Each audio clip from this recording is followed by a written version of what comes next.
Yeah, it can't just be simply information. It was interesting when I was studying for this message. I came across something that I never heard before. I didn't even realize it was a real thing, but apparently it is. And it's this reality, this condition, especially in American culture, our sort of Western sedentary lifestyle of sitting disease. Did you guys know that there's actually such a thing as sitting disease? Like, it's a real deal. In fact, when I was kind of doing the studies on this, kind of what sparked it was they discovered that the average American, actually, get this, spends 11 hours just sitting. Just sitting. Never moving, never exercise, just sitting at a desk, sitting doing work, just, sitting watching the Hallmark Channel. I mean, it spends 11 hours sitting. And listen, what they discovered was that you're sitting, it isn't safe. In fact, when people would sit at that average of 11 hours or beyond, what they discovered was it was increased risk for obesity, increased risk for depression, increased risk for anxiety, diabetes, cancer, stroke, just from sitting. In fact, here was a couple numbers from a 2010 American Cancer Society study that they did on really just thousands of these people. And what they discovered was it was during 13 years, this was a long study, of all the people they studied who went above that 11 hours of just sort of sitting, they discovered they were 75% more likely to die over the course of the study than all the other people. And get this, here was another one. I couldn't even believe this one. They figured that 300,000 deaths a year are linked to sitting. Like, how did he die? I don't know. Well, I'm thinking the recliner, right? I mean, it's a sad story. But 300,000 deaths a year linked to sitting. 20% of the deaths of the people that they studied were over the age of 35, and it was all linked to prolonged sitting. In fact, get this, in a rumor says they figured that 1 out of every 5 people in here is going to die from some cause related to over-sitting. Crazy, huh? In fact, because of it, there's an entire movement. I get this entire movement called Beware the Chair. There's even a website, it says juststand.org, and it's this kind of call to corporations and companies to have places where you can stand and work and not just simply sit and work. And again, I share that because I think, again, just as sitting, too much sitting, taking a back seat, just sort of, just showing up, doing our thing, punching our time card, and kind of going on in the week. Listen, I think on a spiritual level, it can have just the same effect. I think on a spiritual level, I wonder if for some of us, the change, the transformation that we so long for, we so wish when it comes to our family, when it comes to our marriage, when it comes to just our lives, that joy we're longing for, if the reason why some of us, it's just like we don't feel that joy, we don't feel that excitement, especially when it comes to church like we maybe used to, is because we've fallen into this trap of taking a back seat.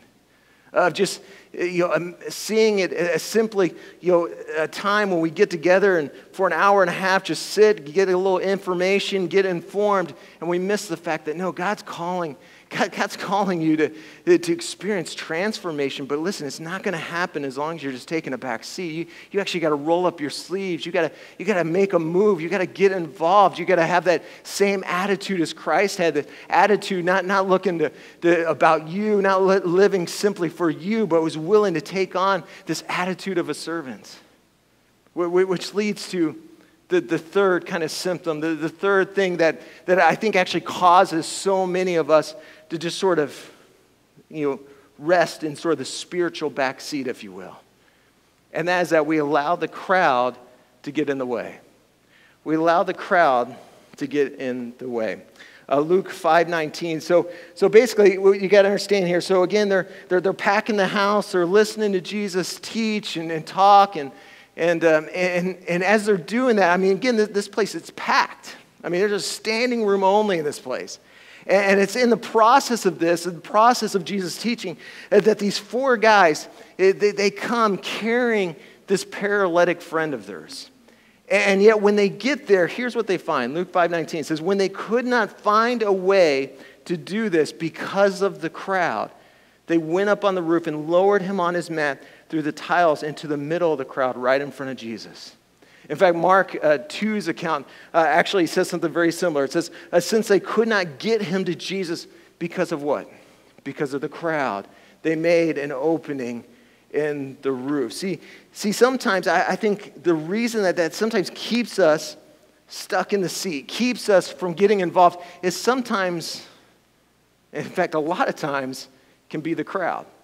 And here's what I mean, is you got to check this out. I think it's significant, the verse right before this, right before they run into the obstacle. And in this, we see some guys who, as we're going to come to discover, who weren't content just simply taking a back seat when it came to their hurting friend who desperately needed transformation more than information. That they were willing to move simply from a back seat to actually move to the backstage.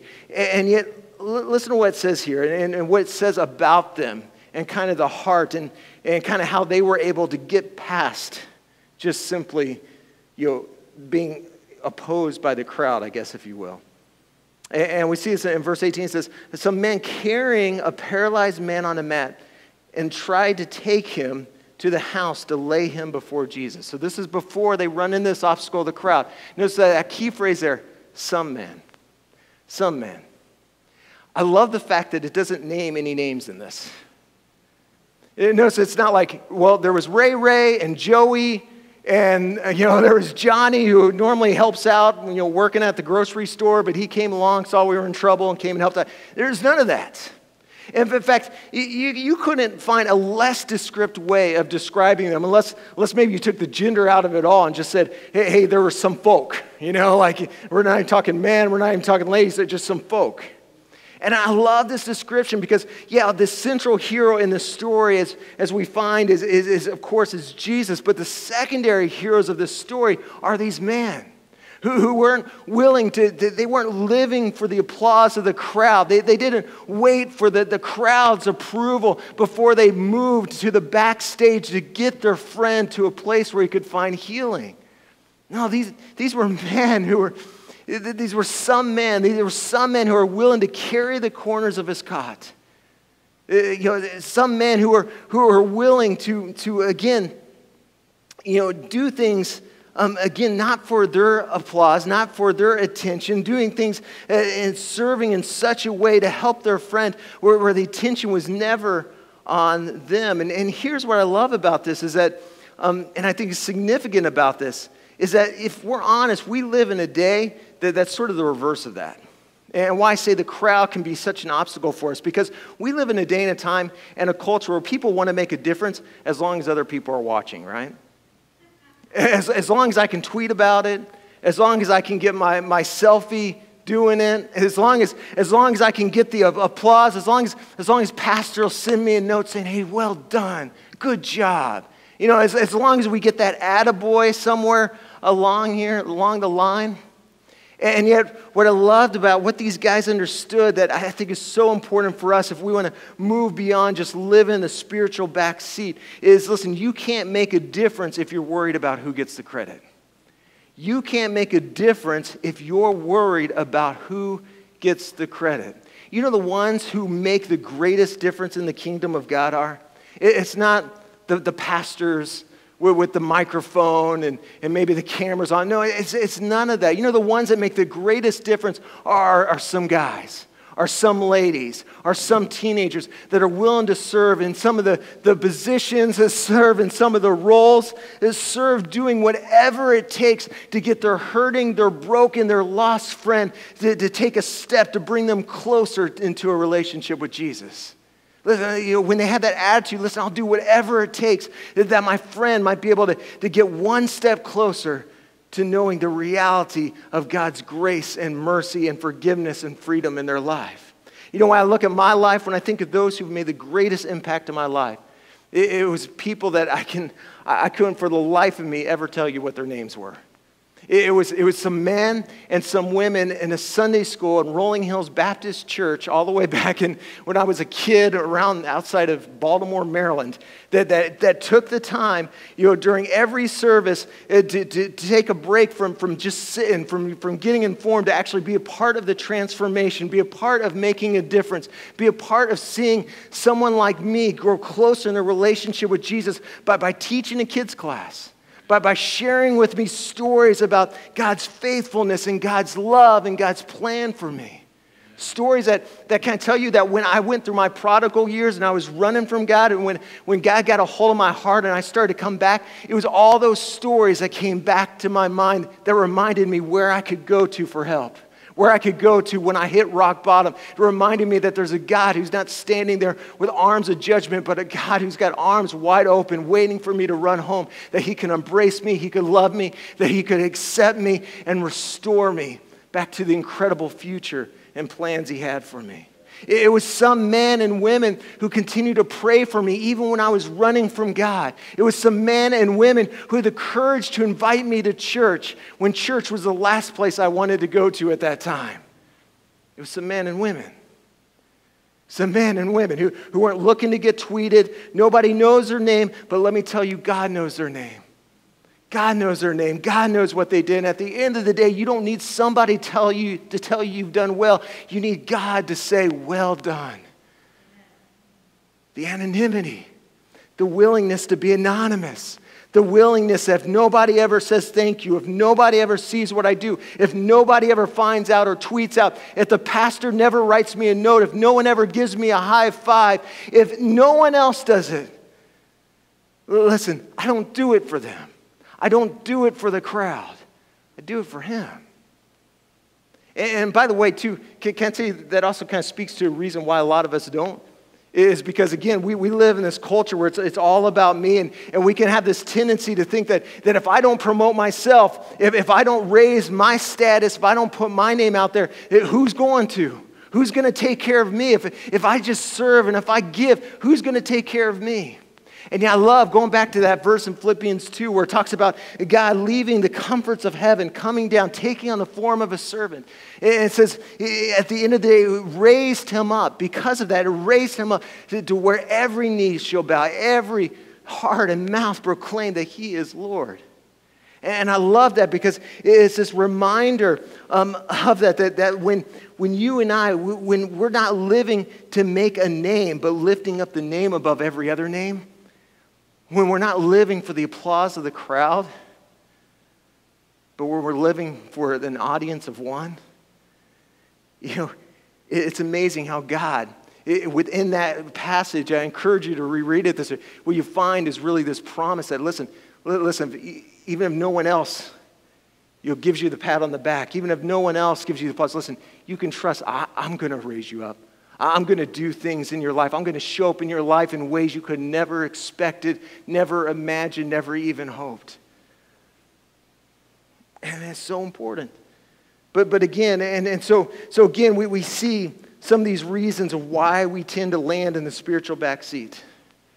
Sometimes it's the crowd. Sometimes it's sometimes it's just that sense of just fear. Maybe I feel like I don't have enough. There's tons of reasons that we love to kind of come up with of why we just sort of want to sit and just see ourselves as kind of along for the ride, taking a back seat.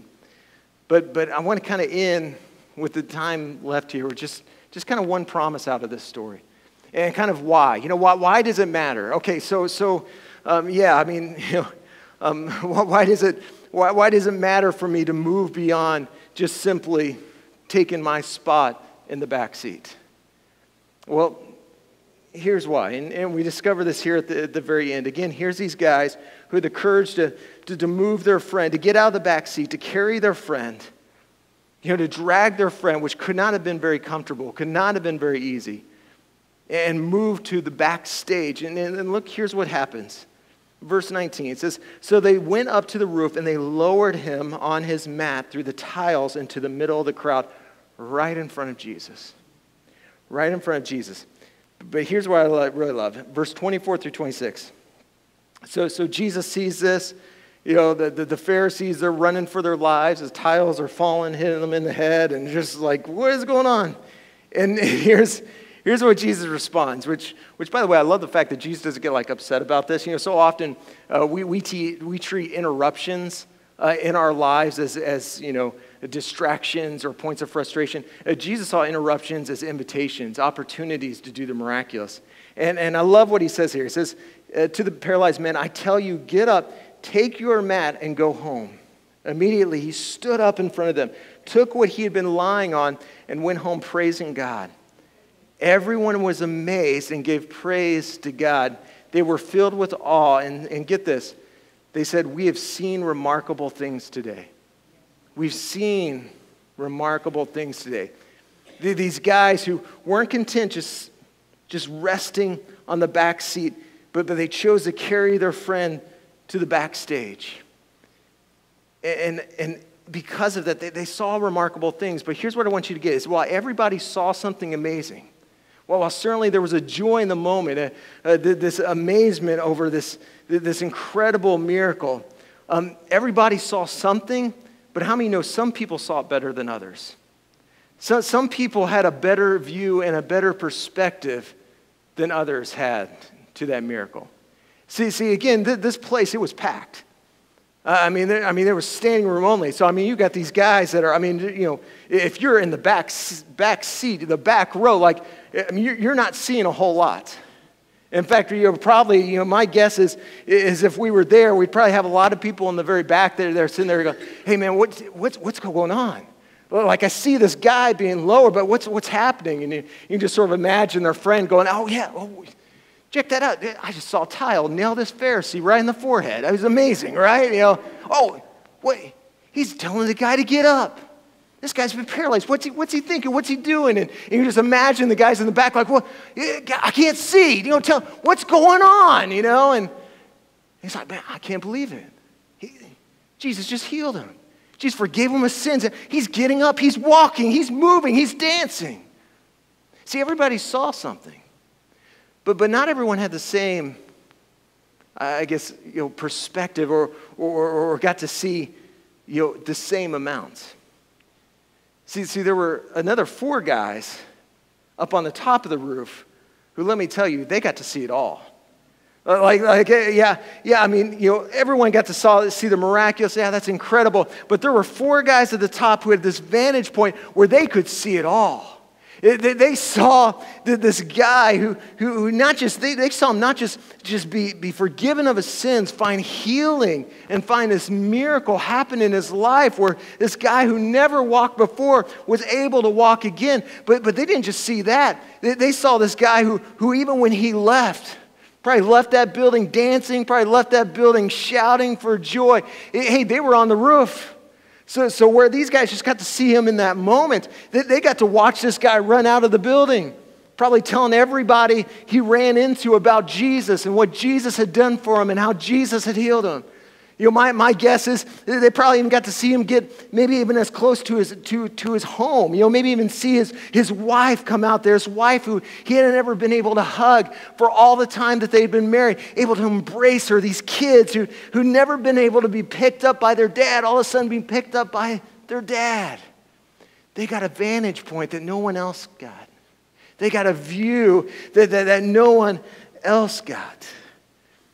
See, because here's the thing, that when you and I move beyond just taking a backseat approach when it comes to God's rescue mission in the world around, when we actually roll up our sleeves, when we get involved, when we take steps, when we do what we've got to do, we serve in the roles that maybe aren't even the most glamorous, to do whatever we got to do to reach the hurting, to reach the broken, to reach the wounded. What you discover is you get a view backstage that you never get taking a back seat. You get a view backstage that you never get taking a back seat.